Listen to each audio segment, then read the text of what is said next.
Di dalam nama Tuhan Yesus Kristus menyampaikan firman Tuhan. Pada siang hari ini kita akan bersama-sama merenungkan firman Tuhan dengan satu topik, yaitu Abram dan Melkisedek.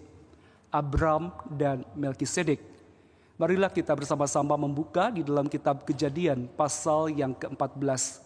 Kejadian pasal 14 ayat yang ke-17. Mari kita membuka bersama-sama kitab Kejadian pasal 14 ayat yang ke-17. Kitab Kejadian pasal yang ke-14 ayat yang ke-17. Setelah Abram kembali dari mengalahkan Kedor Laomer dan para raja yang bersama-sama dengan dia, maka keluarlah Raja Sodom menyongsong dia ke lembah Syawe, yakni lembah raja.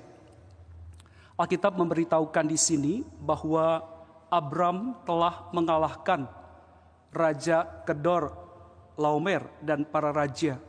Pada waktu itu Abram, yang kemudian akan dikenal dengan panggilan Abraham, telah memenangkan peperangan ketika ia mendengar bahwa keponakannya yang bernama Lot menjadi tawanan. Abram kemudian segera mengerahkan orang-orang yang terlatih. Walaupun jumlahnya tidaklah banyak, tetapi oleh karena penyertaan daripada Allah, maka Abram bisa mengalahkan musuh. Sehingga akhirnya Lot bersama dengan keluarganya boleh dibebaskan dari tawanan. Ketika Abram ini telah memenangkan peperangan, kemudian ia disongsong oleh Raja Sodom dan juga sekutunya. Namun di sisi yang lain dikatakan bukan hanya Raja Sodom yang menyambut Abram. Di dalam ayat yang ke-18 kita lihat Kejadian pasal yang ke-14 ayat yang ke-18. Melkisedek Raja Salem membawa roti dan anggur. Ia seorang imam Allah yang maha tinggi. Lalu ia memberkati Abram, katanya, diberkatilah kiranya Abram dan Allah yang maha tinggi, pencipta langit dan bumi, dan terpujilah Allah yang maha tinggi, yang telah menyerahkan musuhmu ke tanganmu. Lalu Abram memberikan kepadanya 1/10 dari semuanya. Di sini dikatakan ada Melkisedek. Di dalam Alkitab, untuk pertama kalinya muncul kata Melkisedek. Siapakah Melkisedek ini? Di dalam kitab Kejadian pasal 14 ayat yang ke-18 di sini dikatakan, dia adalah Melkisedek, Raja Salem. Bagi orang Yahudi, Raja Salem ini mereka katakan menunjukkan kepada Yerusalem. Raja di Yerusalem. Tetapi sesungguhnya bukanlah demikian. Alkitab mengatakan siapakah sesungguhnya Raja Salem ini. Mari kita sama-sama melihat di dalam kitab Ibrani pasal yang ke-7. Kitab Ibrani pasal yang ke-7. Kita lihat di dalam ayat yang ke-1. Ibrani pasal yang ke-7 ayat yang ke-1. Ibrani pasal 7 ayat yang ke-1. Demikianlah bunyi firman Tuhan. Sebab Melkisedek adalah Raja Salem dan imam Allah yang maha tinggi. Ia pergi menyongsong Abraham ketika Abraham kembali dari mengalahkan raja-raja dan memberkati dia. Di sini dikatakan bahwa Melkisedek adalah Raja Salem dan imam Allah yang maha tinggi. Siapa itu Melkisedek? Siapa yang disebut dengan Raja Salem? Apakah memang menunjukkan kepada Raja Yerusalem? Bukan. Alkitab memberitahukan, mari kita lihat di dalam ayat yang kedua. Ibrani pasal 7 ayat yang kedua. Kepadanya pun Abraham memberikan 1/10 dari semuanya. Menurut arti namanya, Melkisedek adalah pertama-tama Raja Kebenaran dan juga Raja Salem, yaitu Raja Damai Sejahtera. Ia tidak berbapa tidak beribu, tidak bersilsilah. Harinya tidak berawal, dan hidupnya tidak berkesudahan. Dan karena ia dijadikan sama dengan anak Allah, ia tetap menjadi imam sampai selama-lamanya. Alkitab memberikan petunjuk kepada kita bahwa siapakah yang disebut dengan Melkisedek itu. Dia disebut sebagai raja kebenaran. Apa yang dimaksud dengan raja kebenaran? Sesuai dengan namanya dikatakan, pertama-tama raja kebenaran. Apa yang disebut dengan raja kebenaran ini? Alkitab memberitahukan di dalam kitab Yeremia pasal yang ke-23 ayat yang ke-5. Kata kebenaran yang dimaksudkan di sini, mari kita lihat di dalam kitab Yeremia pasal 23 ayat yang ke-5.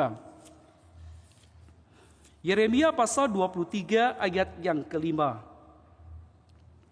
Sesungguhnya waktunya akan datang, demikianlah firman Tuhan, bahwa aku akan menumbuhkan tunas adil bagi Daud. Ia akan memerintah sebagai raja yang bijaksana dan akan melakukan keadilan dan kebenaran di negeri. Apa yang dimaksudkan dengan raja kebenaran?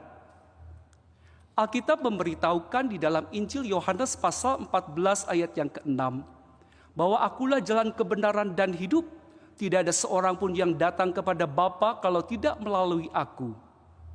Apa yang dikatakan di dalam Injil Yohanes pasal yang ke-14 ayat yang ke-6, aku adalah jalan kebenaran. Kata kebenaran ini tidak sama dengan apa yang disebutkan di dalam kitab Ibrani pasal yang ke-7 ayat yang kedua. Kata kebenaran yang berbeda. Apa yang dimaksud dengan kebenaran, raja kebenaran menurut kitab Ibrani? Bahwa dia adalah raja yang adil dalam melakukan tindakan, karena di dalamnya ada kebenaran. Jadi, raja kebenaran ini menunjukkan kepada raja yang adil di dalam bertindak, raja yang adil dan benar di dalam mengambil setiap keputusan. Kebenaran yang disebutkan ini juga merujuk kepada kitab Yeremia pasal 23. Bahwa Allah akan menumbuhkan tunas Daud, tunas yang adil. Ini menunjukkan kepada Yesus Kristus. Dia adalah sebagai tunas adil, tunas Daud, yang akan memerintah di dalam kebenaran.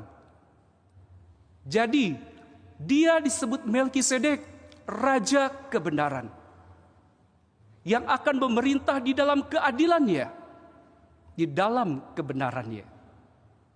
Dan kemudian kitab Ibrani pasal yang ke-7 juga mengatakan bahwa siapakah yang disebut dengan Melkisedek ini? Dia adalah Raja Salem. Apa yang disebut dengan Raja Salem? Yaitu Raja Damai Sejahtera. Apa yang dimaksudkan dengan Raja Damai Sejahtera ini? Mari kita sama-sama melihat di dalam kitab Yesaya pasal yang ke-9 ayat yang ke-6. Yesaya pasal yang ke-9 ayat yang ke-6. Mari kita lihat kitab Yesaya pasal yang ke-9 ayat yang ke-6. Yesaya pasal 9 ayat yang ke-6.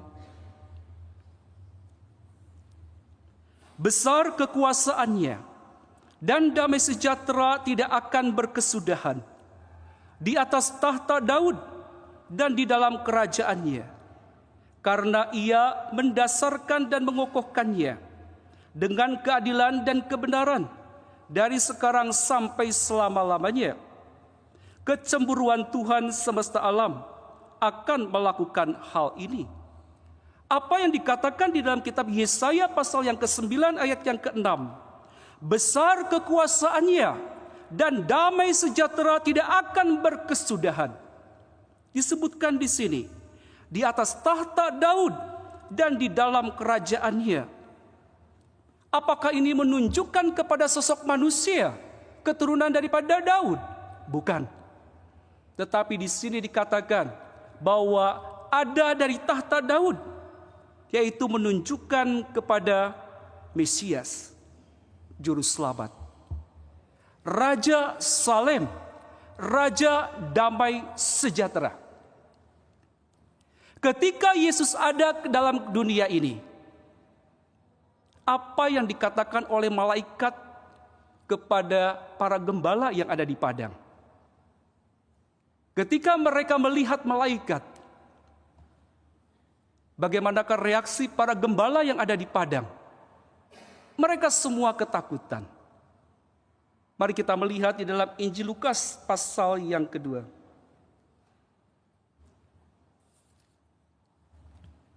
Injil Lukas pasal yang kedua.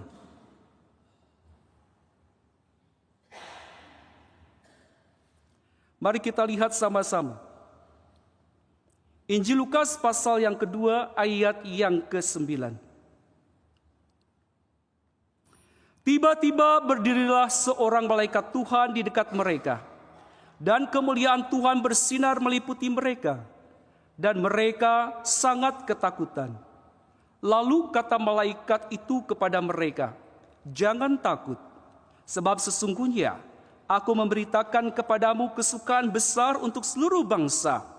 Hari ini telah lahir bagimu Juru Selamat, yaitu Kristus Tuhan di kota Daud."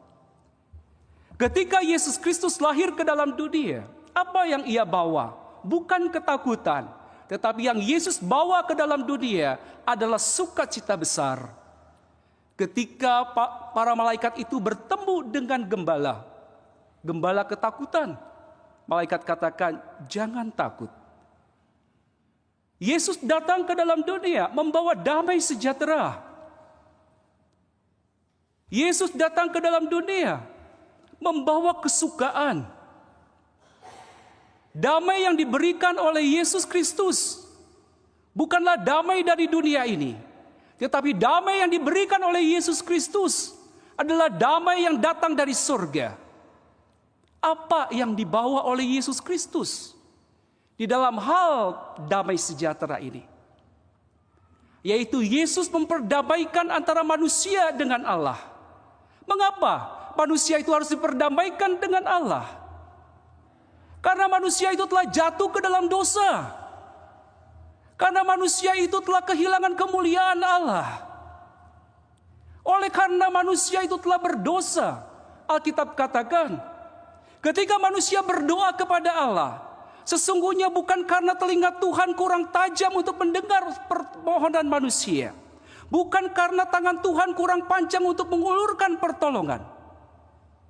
Tetapi apa yang membuat Tuhan itu seakan-akan jauh dari manusia? Apa yang memisahkan antara manusia dengan Allah? Adalah setiap dosa dan pelanggarannya. Yesus datang ke dalam dunia untuk memperdamaikan kembali manusia dengan Allah. Dengan cara apakah Yesus datang memperdamaikan manusia? Mari kita sama-sama melihat di dalam kitab Kejadian pasal yang ke-14 ayat yang ke-18. Mari kita buka sama-sama. Kitab Kejadian pasal yang ke-14 ayat yang ke-18. Kitab Kejadian pasal yang ke-14 ayat yang ke-18. Melkisedek Raja Salem membawa roti dan anggur.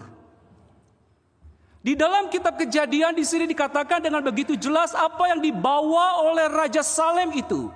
Apa yang dibawa oleh Raja Damai Sejahtera ketika menyongsong Abram. Raja Salem itu membawa roti dan anggur. Raja Damai Sejahtera, Yesus Kristus, datang dengan membawa roti dan anggur. Apakah karena Abram sudah memenangkan peperangan, mungkin dia lapar dan haus, kemudian dibawakan roti dan anggur? Atau merupakan suatu bentuk perayaan? Karena Abram sudah memenangkan pertempuran, mari kita pesta pora dengan membawa roti dan anggur? Bukan. Mengapa Raja Salem itu membawa roti dan anggur kepada Abraham? Mengapa Yesus itu membawa roti dan anggur? Mari kita sama-sama melihat. Mari kita membuka di dalam kitab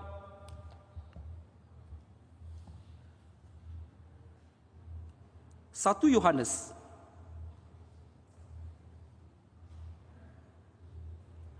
1 Yohanes pasal yang kedua. 1 Yohanes pasal yang kedua. 1 Yohanes pasal yang kedua, kita lihat ayat yang kedua.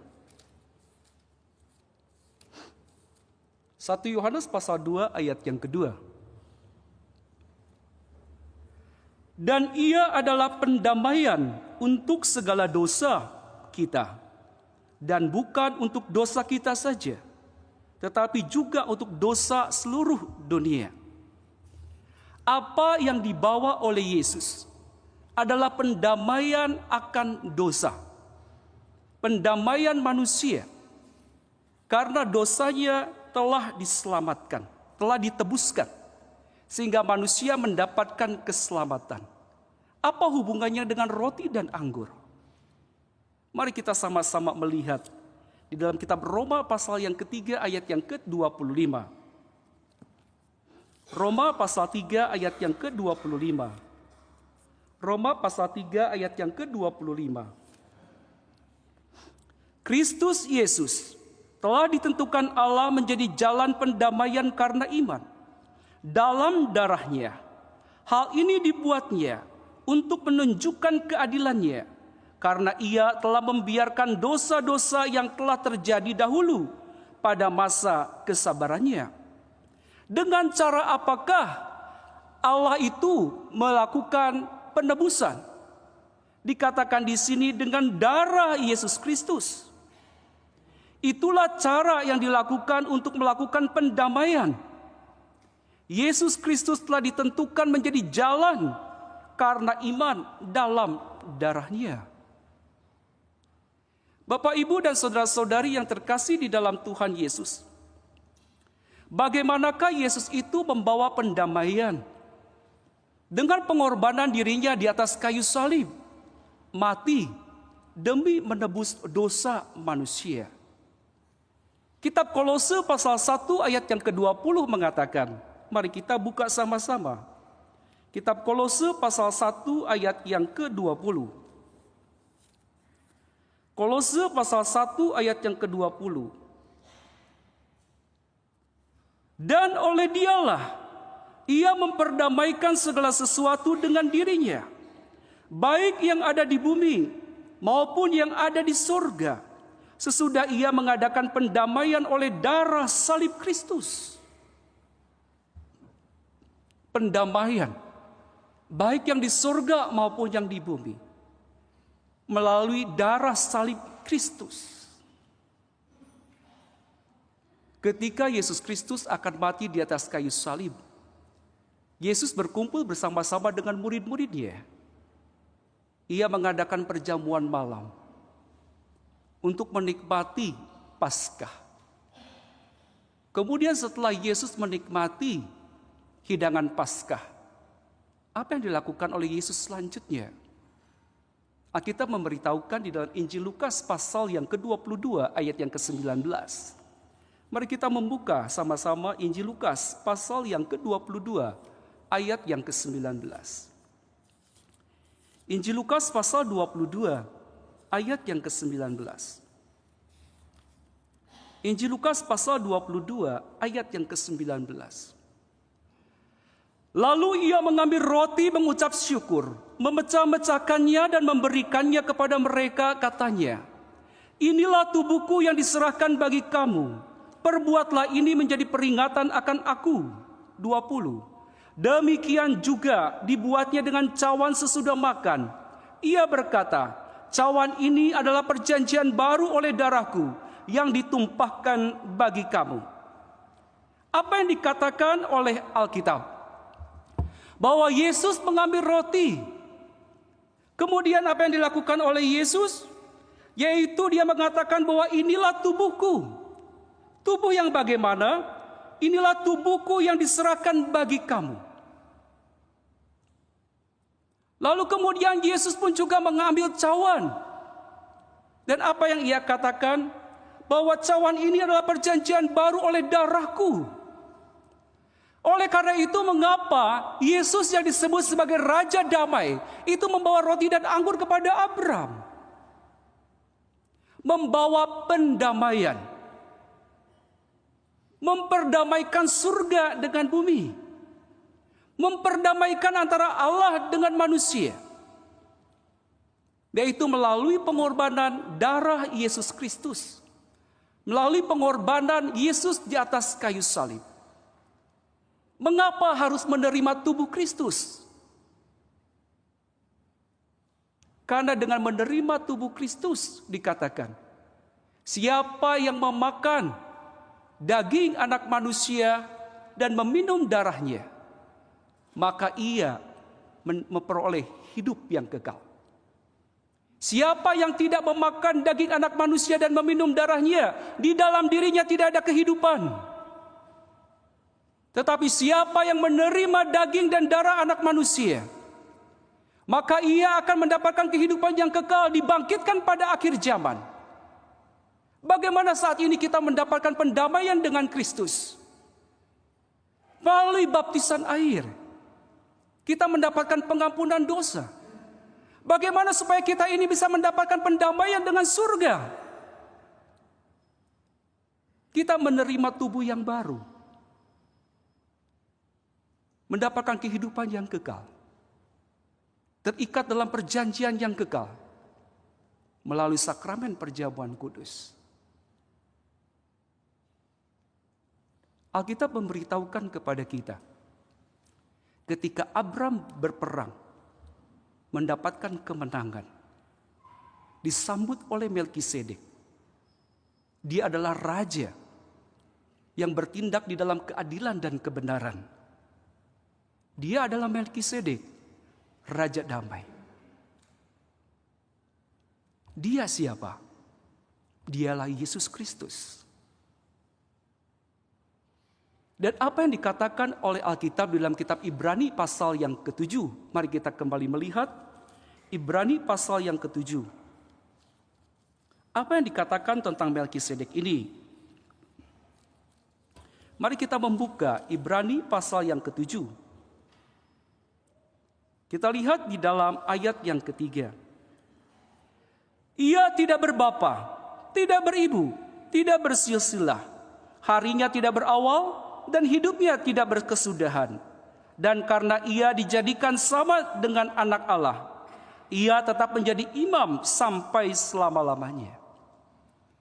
Siapakah Melkisedek ini? Tidak berawal, tidak berakhir. Dia ini sudah ada sejak semulanya. Tidak berbapa, tidak beribu, tidak bersilsilah. Apa yang dimaksudkan? Kitab Wahyu mengatakan, di dalam Wahyu pasal 1 ayat yang ke-8. Wahyu pasal 1 ayat yang ke-8. Siapakah Melkisedek itu? Di dalam Wahyu pasal 1 ayat yang ke-8. Aku adalah Alfa dan Omega, firman Tuhan Allah, yang ada dan yang sudah ada dan yang akan datang, yang maha kuasa. Dia adalah Alfa dan Omega, yang sudah ada, yang sudah ada dan yang akan datang, yang awal dan yang akhir, yang tidak berkesudahan, sudah ada dan akan datang. Wahyu pasal yang ke-21 ayat yang ke-6 mengatakan, mari kita lihat kitab Wahyu pasal 21 ayat yang ke-6. Wahyu 21 ayat yang ke-6. Firman-Nya lagi kepadaku, semuanya telah terjadi. Aku adalah Alfa dan Omega, yang awal dan yang akhir. Orang yang haus akan kuberi minum dengan cuma-cuma dari mata air kehidupan. Apa yang dikatakan di sini? Bahwa aku adalah Alfa dan Omega, yang awal dan yang akhir. Kalimat selanjutnya mengatakan apa? Orang yang haus yang datang kepadaku, akan aku beri apa? Di sini dikatakan, akan kuberi minum dengan cuma-cuma dari mata air kehidupan. Bukankah Yesus pun juga pernah mengatakan hal yang sama? Siapa yang haus, maka aku akan memberikan air kehidupan. Bahwa orang yang mendapatkan air kehidupan dari Yesus, dia tidak akan pernah merasakan haus kembali. Karena air kehidupan yang diberikan oleh Yesus itu adalah air kehidupan yang rohani. Itulah yang disebut dengan Roh Kudus. Apa yang dikatakan oleh Alkitab tentang Melkisedek? Dia adalah raja kebenaran. Yesus Kristus adalah Allah yang adil, bertindak di dalam keadilan dan kebenaran. Karena kebenaran itu adalah Allah sendiri. Melkisedek adalah raja damai. Yesus Kristus yang membawa perdamaian bagi manusia dengan surga. Yesus Kristus adalah Alfa dan Omega. Yang ada, yang sudah ada, dan yang akan datang. Setiap kita yang datang kepada Yesus Kristus, yang adalah Alfa dan Omega, dikatakan, aku akan memberi mereka minum dari mata air kehidupan. Orang yang mendapatkan air dari mata air kehidupan, dalam hatinya akan membual-bual air, yang membuatnya dia tidak akan haus lagi. Orang yang meminum air dari sumur akan kembali merasakan haus. Tetapi siapa yang mendapatkan air dari Yesus Kristus, yaitu Roh Kudusnya, dia akan dipuaskan. Jiwanya tidak akan pernah dahaga. Mari saat ini kita datang kepada Yesus Kristus. Dunia ini tidak ada keadilan dan kebenaran. Manusia bisa memperjualkan kebenaran dan keadilan, tetapi dalam Yesus tidak demikian. Apabila kita merasakan hidup ini diperlakukan secara tidak adil, jangan mencari pembelaan dan kebenaran dari dunia, tetapi bawa perkara kita kepada Yesus Kristus. Biarlah Yesus Kristus bertindak untuk kita. Biarlah Yesus Kristus menjadi pembela bagi kita. Apabila hari ini kita merasakan hati penuh dengan susah, hati kita penuh dengan banyak pergumulan, datanglah kepada Yesus. Karena Dia adalah Alfa dan Omega. Dia akan memberikan kita air dari mata air kehidupan. Dialah Melkisedek yang menyambut Abraham. Mari kita sama-sama kembali melihat di dalam kitab Kejadian. Kejadian pasal yang ke-14. Kejadian pasal yang ke-14. Kejadian pasal 14 kita lihat sama-sama di dalam ayat yang ke-18. Melkisedek Raja Salem membawa roti dan anggur. Ia seorang imam Allah yang maha tinggi. Melkisedek, dia sebagai Raja Damai. Tetapi ia juga disebut sebagai imam Allah yang maha tinggi. Mengapa Yesus ini juga disebut sebagai imam Allah yang maha tinggi? Karena Yesus Kristus datang ke dalam dunia, mengambil rupa sebagai manusia. Allah yang maha tinggi adalah untuk menjadi pengantara antara manusia dengan Allah. Imam memimpin manusia untuk beribadah kepada Allah. Imam harus membawa korban persembahan, yaitu berupa kambing domba dan lain sebagainya. Tetapi Yesus Kristus sebagai imam Allah yang maha tinggi, Dia datang bukan membawa korban kambing domba, tetapi apa yang menjadi persembahan dari imam Allah yang maha tinggi adalah dirinya sendiri sebagai korban. Yesus menjadikan dirinya sebagai korban. Apabila imam dari keturunan Harun memberikan korban persembahan, setiap tahun mereka juga harus mengulanginya. Karena persembahan yang dibawa kambing dan domba itu tidak membuat mereka menjadi kekal di dalam kekudusan. Tetapi korban persembahan yang berupa kambing domba dipersembahkan kepada Allah dalam mezbah adalah untuk mengingatkan kepada manusia bahwa mereka itu ada di dalam dosa. Tetapi korban yang diberikan oleh Yesus, yaitu dirinya sendiri di atas kayu salib, hanya sekali pengorbanan, dan itu membawa penebusan yang kekal.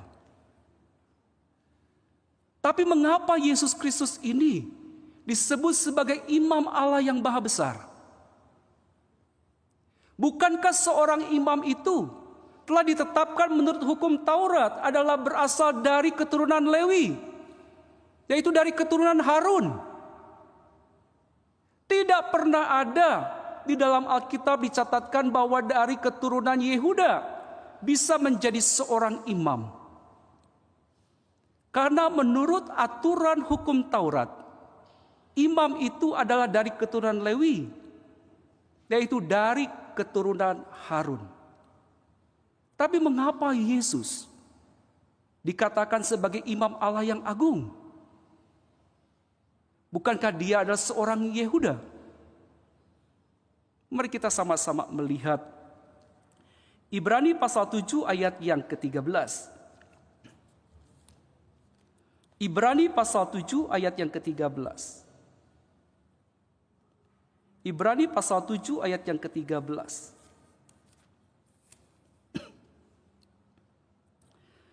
Sebab ia yang dimaksudkan di sini termasuk suku lain.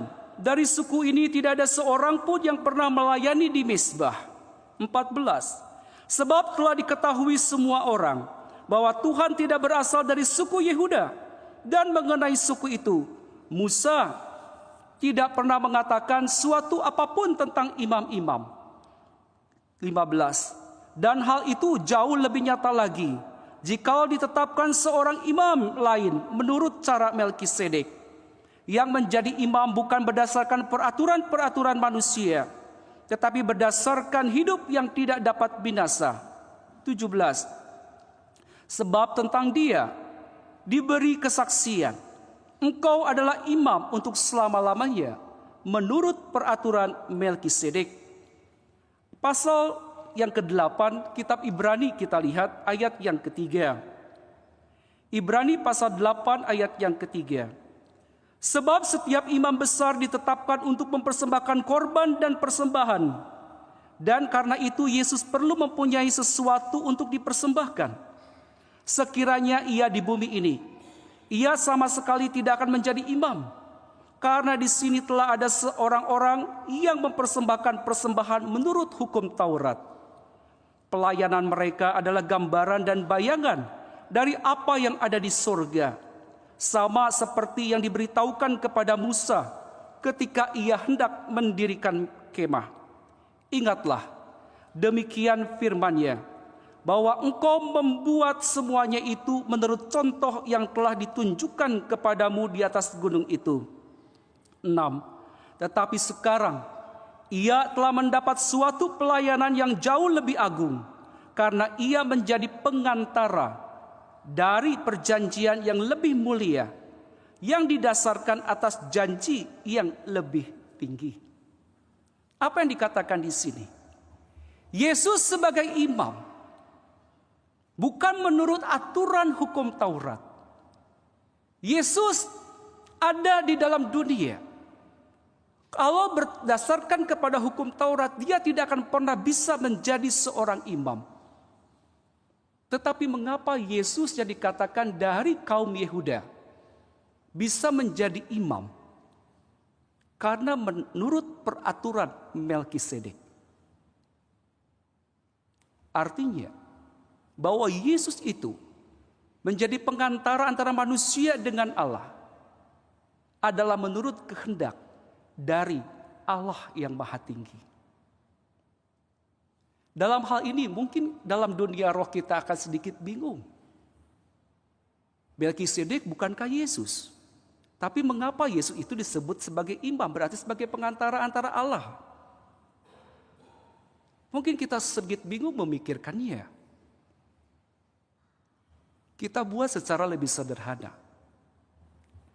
Dikatakan, siapakah Melkisedek itu? Dia itu sudah ada sejak awalnya. Tidak ada silsilah, tidak berbapak, tidak beribu. Jadi sebelum ada alam semesta ini, adanya adalah Yesus Kristus. Alfa dan Omega. Kemudian Allah menciptakan alam semesta. Allah. Apabila Allah ini tidak menciptakan alam semesta, maka dia tidak akan disebut sebagai Allah pencipta. Karena dia menciptakan, maka disebut Allah yang menciptakan. Yesus Kristus, dia sebelum ada langit dan bumi ini, hanya ada Yesus Kristus. Dialah yang disebut dengan Melkisedek, Allah yang maha tinggi. Kemudian menciptakan langit dan bumi. Ada dimensi langit. Di sini ada juga malaikat-malaikat. Kemudian menciptakan manusia. Manusia jatuh ke dalam dosa. Alkitab mengatakan apa? Pada mulanya adalah firman. Firman bersama-sama dengan Allah. Dan firman itu adalah Allah. Firman itu menjadi manusia. Untuk apa? Untuk menebus dosa manusia. Allah dikatakan apa? Alkitab mengatakan Allah adalah roh. Dimensi Allah yang paha tinggi. Kemudian menciptakan. Manusia ada di dalamnya jatuh ke dalam dosa. Pada mulanya adalah firman. Firman itu bersama-sama dengan Allah. Allah berfirman. Kemudian jadilah manusia.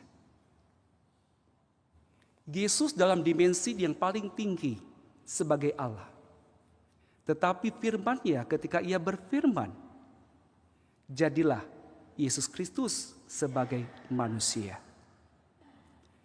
Yang disebut dengan Yesus sebagai pengantara di sini adalah bukan Yesus Kristus di Allah yang maha tinggi ini, bukan. Tetapi dalam dimensi Yesus adalah sebagai penebus dosa manusia. Jadi Yesus sebagai penebus dosa manusia memperdamaikan antara manusia dengan Yesus di tempat yang maha tinggi sebagai Allah yang paling tinggi.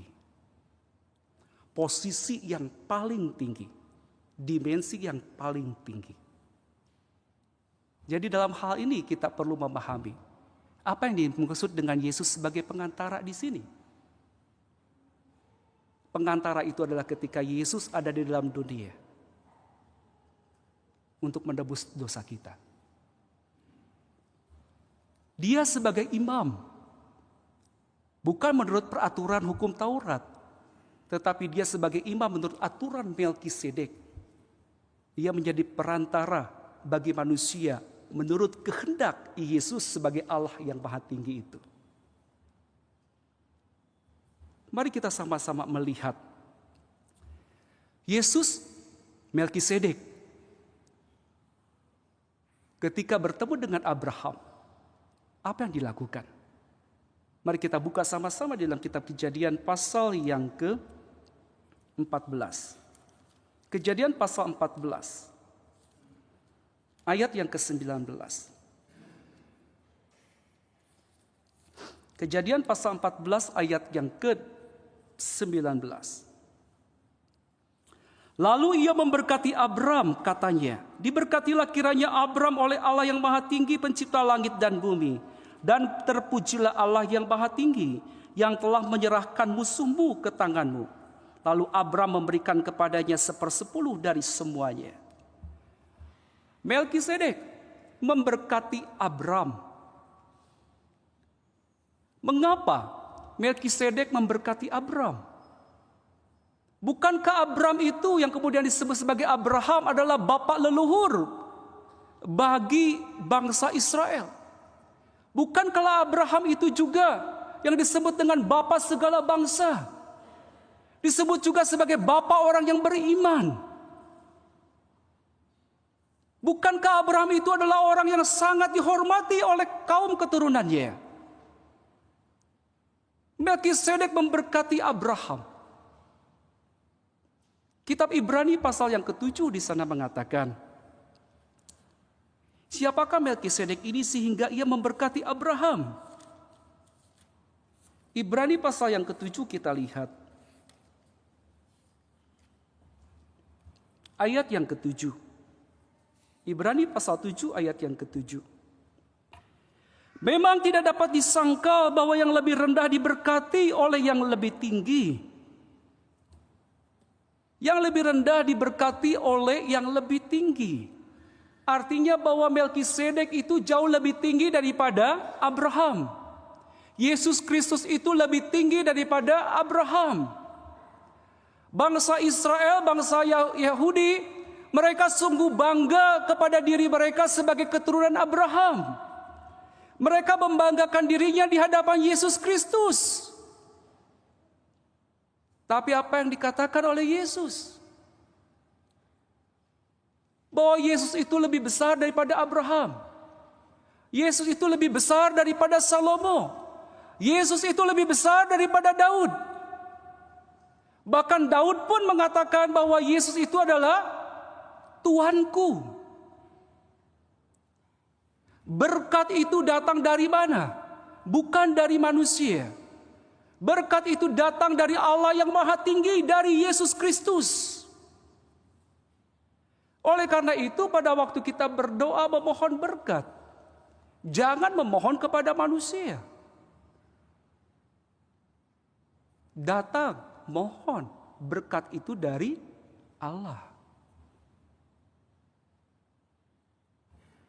Manusia, para hamba Tuhan, hanyalah sebagai hamba, bukan sebagai Tuhan. Pendeta, penatua, diaken, hanyalah sebagai hamba yang melayani, bukan sebagai Tuhan. Pendeta, penatua, diaken, diakenis membantu berdoa, bukan memberkati, artinya bahwa berkat itu datang dari para tangan penatua, pendeta, diaken, diakenis, bukan. Para hamba Tuhan membantu menumpangkan tangan adalah membantu di dalam berdoa, memohon berdoa berkat dari Tuhan. Kepada siapakah kita harus menaruh pengharapan? Kepada siapakah kita harus menyampaikan permohonan? Allah yang Maha Tinggi, Yesus Kristus. Oleh karena itu janganlah kita salah di dalam menempatkan iman kita. Jangan menempatkan iman kita kepada hamba Tuhan. Jangan menempatkan iman kita kepada manusia. Apabila kita menempatkan iman itu kepada manusia, maka kita salah dalam beriman. Tapi kita harus menempatkan iman itu kepada Yesus Kristus, kepada Allah yang Maha Tinggi. Setelah Abraham ini diberkati oleh Yesus Kristus, apa yang dilakukan oleh Abraham? Abraham memberikan persembahan 1/10 dari hasil yang didapatkan dalam peperangan. Siapa yang berhak untuk menerima persembahan persepuluhan ini? Alkitab mengatakan bahkan Abraham sendiri memberikan persembahan persepuluhan. Artinya bahwa Melkisedek itu lebih tinggi daripada Abraham, sehingga Abraham memberikan persembahan persepuluhan kepada Melkisedek. Saat ini kita pun juga melakukan hal yang sama. Kita memberikan persembahan persepuluhan. Memang dimasukkan ke dalam kotak persembahan di dalam gereja. Tetapi sesungguhnya, kepada siapakah kita memberikan persembahan persepuluhan itu? Kepada Allah yang Maha Tinggi. Apakah Tuhan kekurangan duit? Kekurangan uang? Tidak. Tuhan tidak pernah kekurangan uang. Karena alam semesta ini semuanya adalah milik Allah. Tuhan tidak pernah kekurangan. Dan Tuhan tidak membutuhkan itu. Tetapi mengapa persembahan persepuluhan itu sungguh sangat penting? Persembahan persepuluhan itu bukan masalah uangnya. Persembahan persepuluhan itu bukan berapa besar nominalnya. Tetapi persembahan persepuluhan itu adalah berkaitan dengan masalah iman. Orang yang beriman, ia akan melakukan persembahan persepuluhan. Orang yang tidak beriman, dia akan abai terhadap persembahan persepuluhan. Mengapa dikatakan demikian? Buat orang yang mungkin berkelebihan, memberikan persembahan persepuluhan, dianggap nggak apa-apa, kecil saja. Dianggap biasa saja, karena hidup dalam berkelimpahan. Tetapi orang yang dalam keadaan kekurangan, di sanalah letak iman. Penghasilan sangat terbatas. Dihitung dengan kebutuhan-kebutuhan keseharian. Mungkin kurang dan bahkan mungkin harus nombok. Diambil lagi persembahan persepuluhan, semakin kurang lagi untuk kebutuhan hidup. Disinilah letak iman. Apa yang dikatakan Alkitab? Bawalah persembahan persepuluhanmu itu ke rumah perbendaharaan. Dan apa yang dikatakan oleh Alkitab? Ujilah aku. Aku akan membuka tingkap-tingkap di langit. Aku akan mencurahkan berkat. Aku akan menghalau belalang-belalang pelahap. Ujilah aku. Akulah yang mengatakannya. Di sini letak iman. Ketika kita memberikan persembahan persepuluhan, artinya bahwa kita hidup dengan bersandarkan kepada iman dari Yesus. Memberikan persembahan persepuluhan, kita memegang janji akan pemeliharaan daripada Allah. Sekalipun secara hitungan manusia, mungkin kita kurang.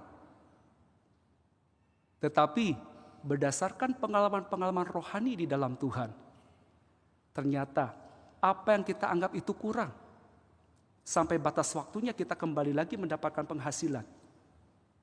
Apa yang kita dapatkan itu tidak pernah habis, dan bahkan ada sisa. Tuhan yang memelihara, Tuhan yang mencukupkan, Tuhan yang menyediakan. Mengapa demikian? Iman. Tetapi ketika kita menahan persembahan persepuluhan, Tuhan maaf, bulan ini saya nggak memberikan persembahan persepuluhan karena kebutuhan saya cukup banyak untuk bulan ini. Maaf Tuhan, Tuhan kan sangat memaklumi, Tuhan kan tahu kondisi saya.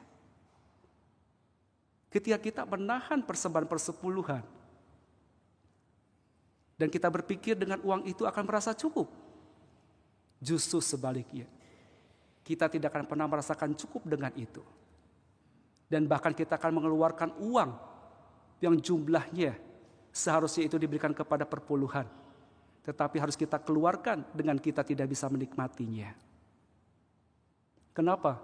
Karena 1/10 itu bukan milik kita, milik Allah yang Maha Tinggi. Oleh karena itu Bapak, Ibu, dan saudara-saudari yang terkasih di dalam Tuhan, hidup di dalam Tuhan bukan berdasarkan hitungan matematika. Hidup di dalam Tuhan adalah hidup karena iman. Abraham memberikan persembahan 1/10 kepada Allah yang Maha Tinggi. Kita pun juga memberikan persembahan persepuluhan kepada Allah yang Maha Tinggi, karena kita hidup oleh iman. Mungkin saat ini kita masih kurang beriman, sehingga mungkin belum setia di dalam melakukan persembahan persepuluhan. Mari kita belajar untuk hidup dengan mengandalkan iman kepada Allah yang Maha Tinggi. Melkisedek, dia adalah Yesus Kristus. Hari ini kita datang kepadanya. Mari kita datang membawa setiap perkara kehidupan kita, karena dia adalah Allah yang adil dan benar. Mungkin saat ini hubungan kita dengan Allah begitu renggang, karena ada banyak dosa dan pelanggaran dalam kehidupan kita. Mari kita datang dengan keberanian, karena dia adalah Allah, Raja Damai. Mungkin saat ini kita pun juga sedang dalam keadaan dahaga, jauh dari damai sejahtera, jauh dari ketenangan. penuh dengan kekhawatiran, penuh dengan ketakutan. Mari kita datang, karena Dia adalah Alfa dan Omega yang akan memberikan minum dari mata air kehidupan. Mungkin hari ini kita hidup belum ada di dalam iman. Kita masih kurang beriman, kurang percaya, sehingga hidup begitu diombang-ambingkan oleh rupa-rupa angin pengajaran. Kita hidup seperti ada di dalam perahu yang terombang-ambing di tengah samudera. Mari kita berdoa, mohon supaya meneguhkan iman kita. Maka dengan demikian, kita akan hidup oleh karena percaya kepada Yesus Kristus. Mohon Roh Kudus membantu kita semua. Kemuliaan bagi nama Tuhan. Haleluya. Amin.